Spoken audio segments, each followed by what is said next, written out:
दोस्तों, आप सभी का स्वागत है मेरे YouTube चैनल पर। दोस्तों, जब जीवन में दुख आता है तो इंसान या तो भाग जाता है या फिर उसके सामने खड़ा हो जाता है और कहता है कि आओ, अब तुम्हें मैं हराकर ही दम लूंगा।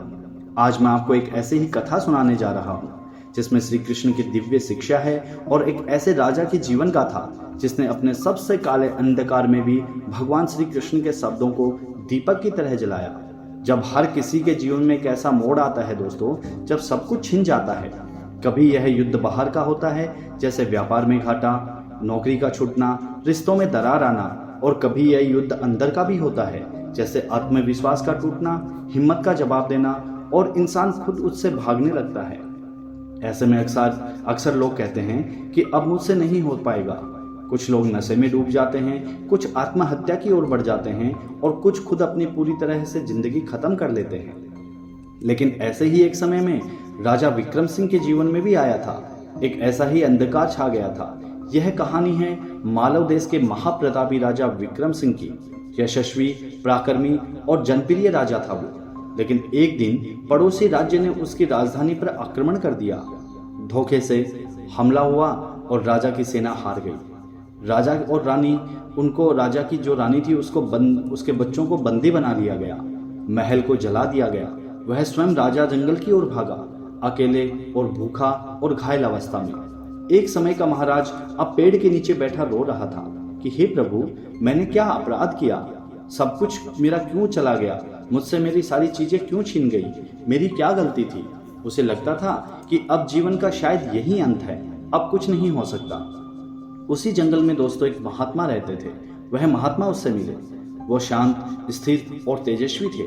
राजा ने सिर झुका करके कहा कि मुझे छोड़ दीजिए महाराज, मैं हार चुका हूँ। महात्मा मुस्कुराए, राजन, दुख से मत भागो, यही तुम्हारी अग्नि परीक्षा है। क्या तुमने महाभारत नहीं पढ़ी? जब अर्जुन ने युद्ध भूमि में अपने शस्त्र डाल दिए थे, तब श्री कृष्ण ने क्या कहा था? राजा चौंक गया। उसने गीता के उस दृश्य को अपने भीतर अनुभव किया, जैसे वो अर्जुन है और यह जंगल उसका कुरुक्षेत्र है। दोस्तों, श्री कृष्ण हमेशा अर्जुन से कहते हैं कि दुख, सुख, जय, पराजय यह सब क्षणिक है।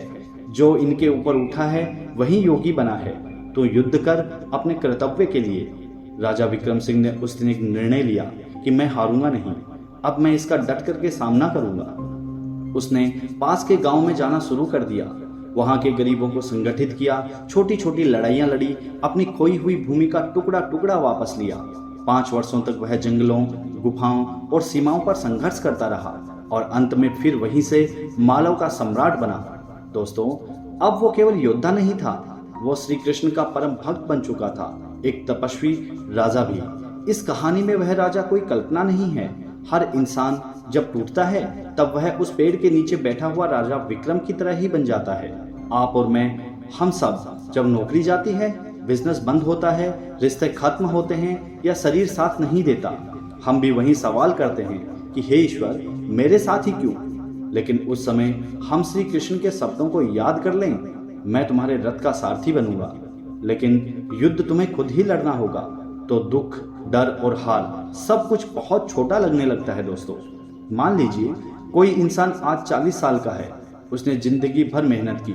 एक दिन अचानक से उसकी नौकरी चली गई। उसे EMI चुकानी है, बच्चों की फीस भरनी है, ऊपर से बीमार माता पिताजी, हर तरफ से दुख ही दुख। अब वह इंसान क्या करेगा?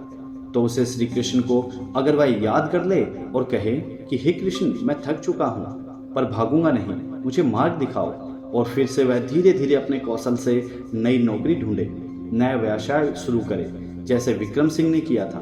दोस्तों, जब हमें लगता है कि दुखों ने हमें चारों तरफ से घेर लिया है, तब भगवान श्री कृष्ण योगेश्वर को याद कीजिएगा। जब हम दुख से भागते हैं तो दुख हमारा और पीछा करता है, लेकिन जब हम उसको आंखों में आंखें डाल करके खड़े हो जाते हैं, तब दुख भी खुद पीछे हट जाता है। दोस्तों, युद्ध वही जीतता है जो अंतिम समय तक डट करके खड़ा रहता है। दोस्तों, इस कहानी से हमें यह सीख मिलती है कि चाहे समय कितना भी कठिन क्यों ना हो, लेकिन हमें उस परिस्थिति से बाहर निकलने के लिए पूरा प्रयास करना चाहिए और कभी भी हार नहीं माननी चाहिए। तो दोस्तों, कैसी लगी कहानी? कमेंट्स में आप अपनी राय जरूर रखिएगा, और अगर चैनल को सब्सक्राइब नहीं किया है तो चैनल को सब्सक्राइब जरूर करिएगा। मैं मिलता हूँ फिर आपसे एक नई कहानी में। तब तक के लिए आप सबको हाथ जोड़ करके जय श्री राम।